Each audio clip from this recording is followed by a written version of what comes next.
guys, Victoria here, and today we are actually doing our first ever in-person cooking with anime with our very own Emily. Hi, it's me. I'm ready to cook with you guys today. We're going to be making some curry rice, which is a very traditional, stereotypical food that you find in anime, and it's also really easy to make at home, so we want to show you guys how to do that. If you don't already know this, Emily writes and creates our Cooking with Anime column on Crunchyroll News, and we invited her to the office today to show me how to make some of her favorite dishes. Yeah, so let's go ahead and get started. So the first thing that we need to do is turn our stove on. Obviously, we want to add a medium heat. Ah, that's where I usually go wrong. Aha, the crucial misstep. And we're going to be cooking today with Japanese curry roux. So Japanese curry roux comes in boxes that look like this. This is my favorite brand. It is the green one. The green one, Torokeru. And I like this in particular, but there are many different kinds and they're all very good. Something to note when you're buying curry roux in a store is the spice level. This one is medium hot. The thing to know about spice levels of curry is that it's not really like how spicy it is. Yeah. Like, my tongue is on fire. It's more like the intensity. Yeah, like how many spices are in it, like flavor spices. So I always go for medium hot, but even if you went up to the hottest level in box curry, I think you would be totally fine. Like it won't burn your mouth at all. If you do want hot, you can add something like chilies or things like that, correct? Exactly. Like your favorite kind of hot sauce, hot whatever it happens to be. So we're gonna be cooking with this today, but the first thing that you actually have to do is get all of the other things that are going in the curry into the pot. So in this pot over here, we've got this turned on to medium-high heat. I'm gonna add in just a little bit of oil, and we're gonna start by browning our meat. Nice. My favorite part. The meat. All right. Oh, just a little bit, eh? Yeah, just a little bit, because some of the fat will melt off and it'll be fine. Nice. What cut of meat do you suggest? Well, I would suggest whatever cut of meat you get should just be a typical stew meat. It's good for like stew-like things, which a curry is. And you don't want to spend like super amount of money on your meat. The higher quality, it'll taste good, but like the point is the sauce. So you want to really highlight the sauce and just have the meat be kind of a background flavor to that. Can you put any kind of meat? Can you use hot dogs? Actually, you can. This is the great thing about curry. It's so customizable. So you can get hot dogs. I wouldn't necessarily recommend it. It wouldn't be traditional, but if you wanted to shake it up and make it more Americanized or Westernized, absolutely go for it. I'm just thinking like if I'm broke. Yeah, oh yeah, 100%. Great. And this is great too because it's a really cheap recipe. This curry roux is like, it's only a couple bucks at the grocery store, and then everything else that goes in it is just like vegetables, and that's pretty inexpensive. So we're gonna start by adding in our meat, and we wanna do this to brown it a little bit to develop some of the like flavoring in the meat. It'll just add another, it'll add another dimension to what we've got going on. Nice. So we'll just throw this in here. Ooh, sizzles. Okay, that sizzle, and then we're just gonna spread it around the pan. Okay, looks good. Now, something that you always wanna do is season your meat, just because you want that added level of flavor. So why don't you go ahead and just give us a couple quick shakes. Some salt. You gotta grind it in actually. Okay, we're grinding some salt. Yeah, and that looks good. And just a little bit of pepper. I love pepper. Can we add a lot? Yeah, go for it. Okay, great.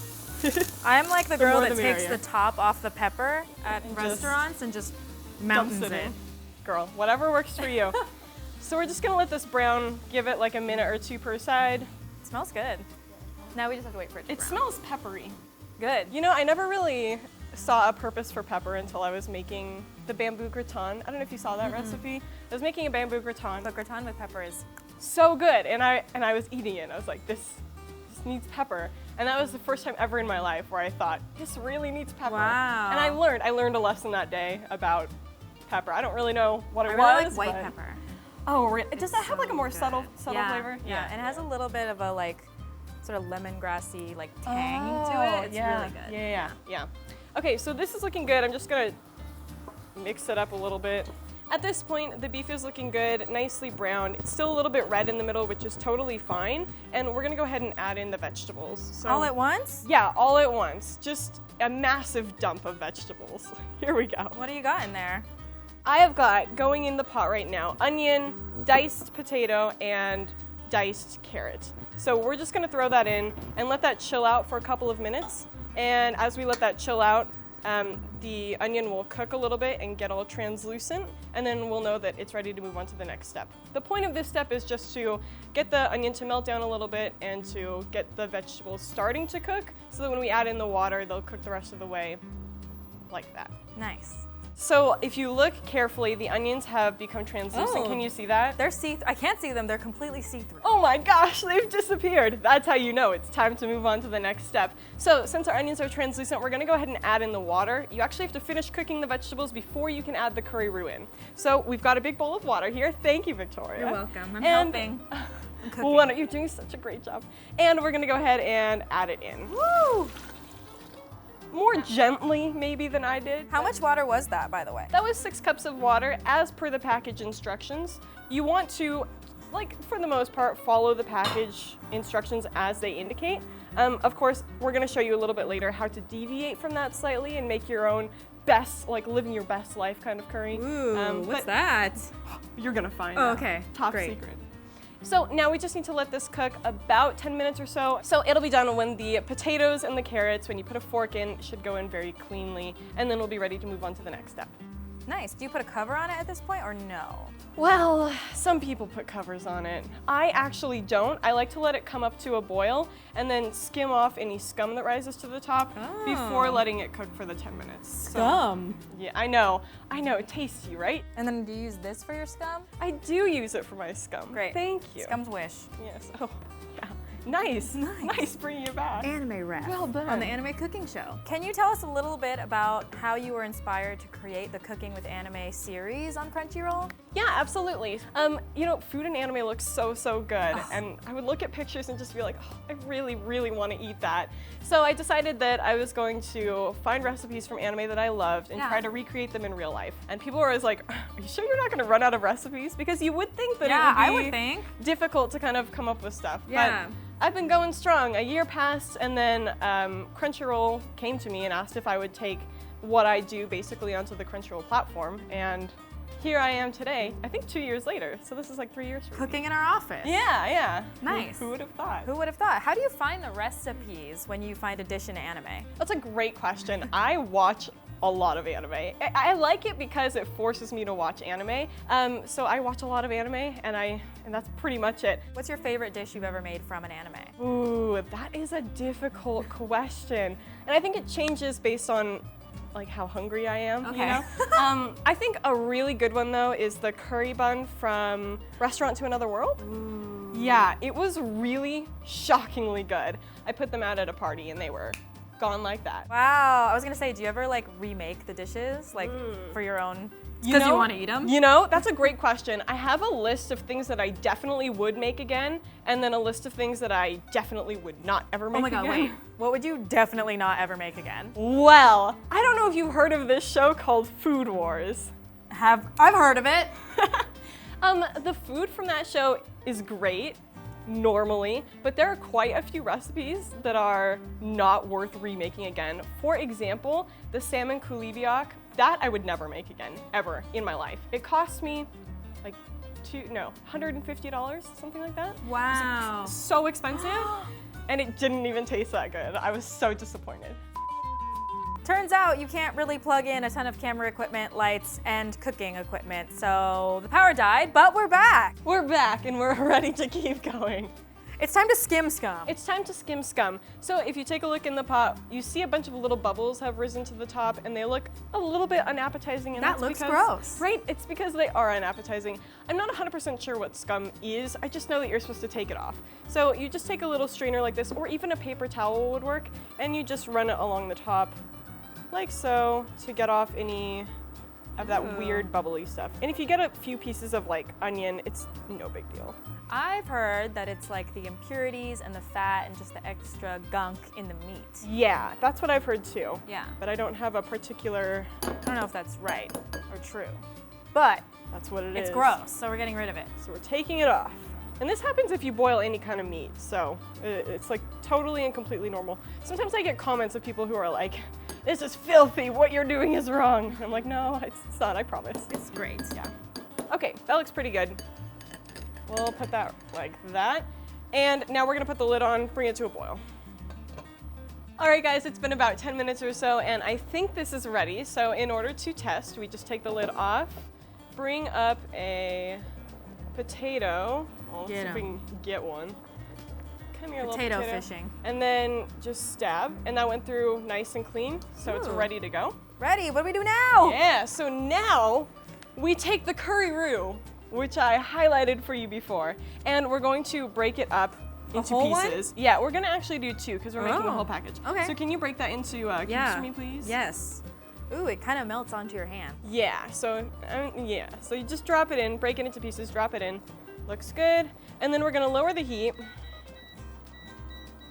to like medium low, and we're gonna stir that through, and you can see already it's kind of dissolved.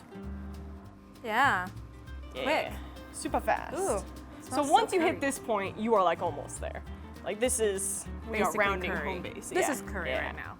A very loose curry. Yeah, it'll thicken up just a tad. The curry roux has some different compounds in it. Obviously, it's the spices and everything, but it's also cornstarch and some other thickening agents. So you can already kind of see it start to like Oh the my bubbles God, are it's getting different. a little bit. Ooh, the change is happening. Get out of my swamp. Yeah, so this is a very typical Japanese curry in the sense that if you go to a Japanese household, probably everyone has a box of curry like this in their pantry, like ready to use. Yeah. You can make it from scratch, like with all of the spices and everything, but most people don't. This is just the way to do it. When I was living in Japan, my host family that I was living with, they use the exact same kind of curry, which is why it's my favorite. Oh, wow. Yeah. Okay, so now we're just gonna let this dissolve in and thicken up. So maybe another 5 minutes or so. And then it'll be ready to go, and we'll move this curry into its final stage, its final form. All right, guys, so the curry is ready. It's looking good. If you can see, it's nice and bubbly and kind of like viscous. It looks thick as hell. Yeah, and that's exactly what we want. It's still a little bit loose, which is fine because we want it to coat the rice nice and evenly. Okay. So the next step is to dish it up before bringing it into its final form. Okay, what do we dish in? So we need a plate and we need some rice, and the normal, like traditional way to do it is to put rice on half of your plate. Okay. So we've got rice cooked over there. Bring it back Bring this over. into view. Yeah.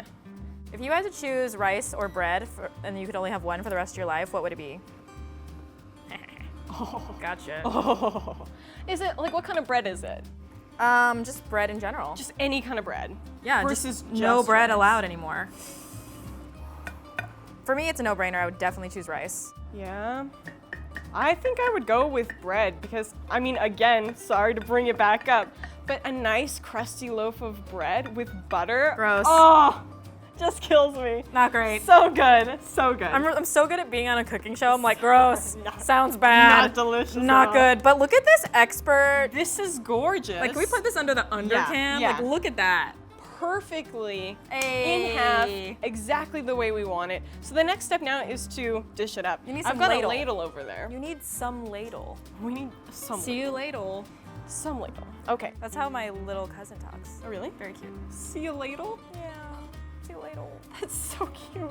Okay, we got our curry. We're plating it up. Just look at that. Steph Curry. Oh yes, Steph Curry. And we'll Wait, that bring looks a bomb. little bit back over the top. Wait, why is that so good looking? Ooh. What the hell? Ooh. We actually cooked something good? Ooh. Okay, we're gonna clean up clean it the up. edge. Clean up the edge. Thank you. This is how to make anything look professional. Yeah. Just clean the edges. Just wipe the edges. Everybody make it does all- this. Every yeah. chef, every restaurant you go 100%. to. Yeah. Okay, so this is the curry as you would see it in an anime typically, but what I like to do with curry and what I think not a lot of people know that they can do is make it super customizable by adding in your favorite toppings. I'm trying to add cheese. Okay, so we've got some different toppings over here. Here Okay. we go. We've got cheese, we've got some mushrooms, we have got a soft-boiled egg, we've got fried garlic, my personal Wait, this is favorite. bomb. Yeah, I told you I was gonna bring it. Okay, and Ooh. actually my very personal favorite, Yeah. this is fukujinzuke. It's a kind of Japanese pickle that is made specifically to go with curry. It is also my favorite kind of Japanese pickle. I love it very much. Me too. I brought it back from Coco Curry, actually. Okay, It's good. It looks like Coco straight Curry. I'm like, where'd from- you get this? It looks like from Coco Curry. Yeah, if you're ever in Japan, there's a chain called Coco Curry that has amazing curry. It's just I life love changing. it so much. Yeah, and you can buy some of their products. So I bought this to bring back.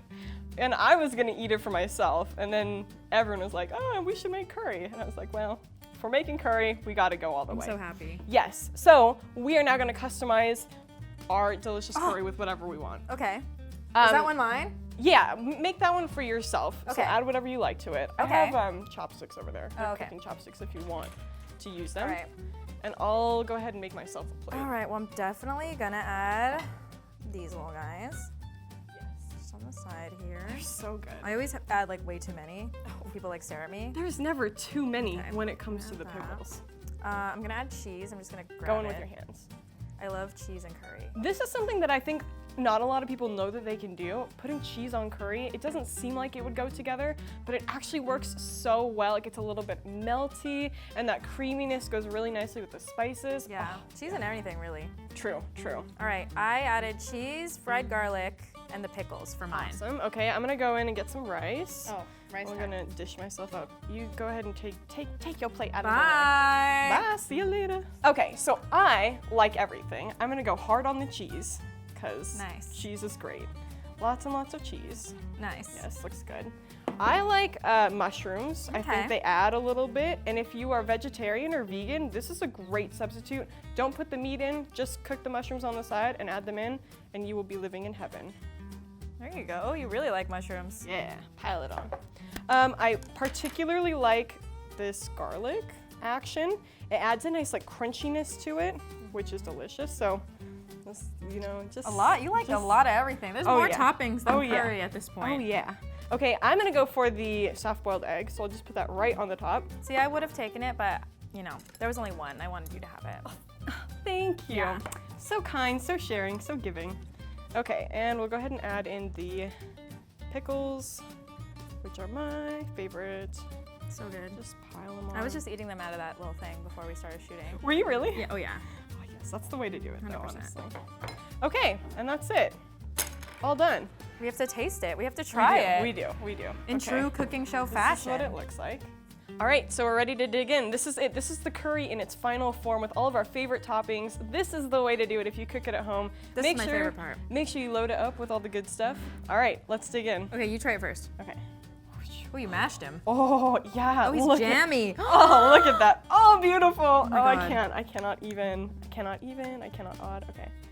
Oh, Wow, that's the perfect bite. yes. It's like all yolk. All right. Mmm. Good? Mmm. Okay.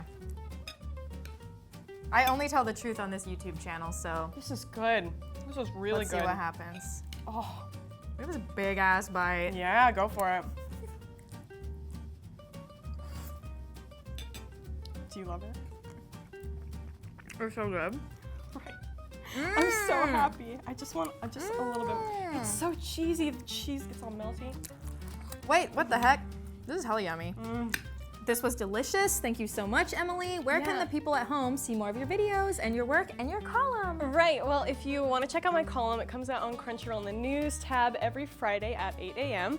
That's called Cooking with Anime. And then you can also check out my website, which is yumpenguinsnacks.com, or go to my YouTube channel, youtube.com/Emily Bushman, and you'll find me there. Also, you can just Google anime food recipes. And, You'll probably come up. There's not a lot of people that do what I do, so it'll probably come up. Yeah. Awesome. Well, this was our first episode of Cooking with Anime. Thank you so much, Emily. Thank you for having me. Emily will be back with us again to show us how to cook another dish. So remember to subscribe to our channel, like this video, and let us know in the comment section below what you would like Emily to teach you how to cook. Yes, let me know. Bye, guys. Bye.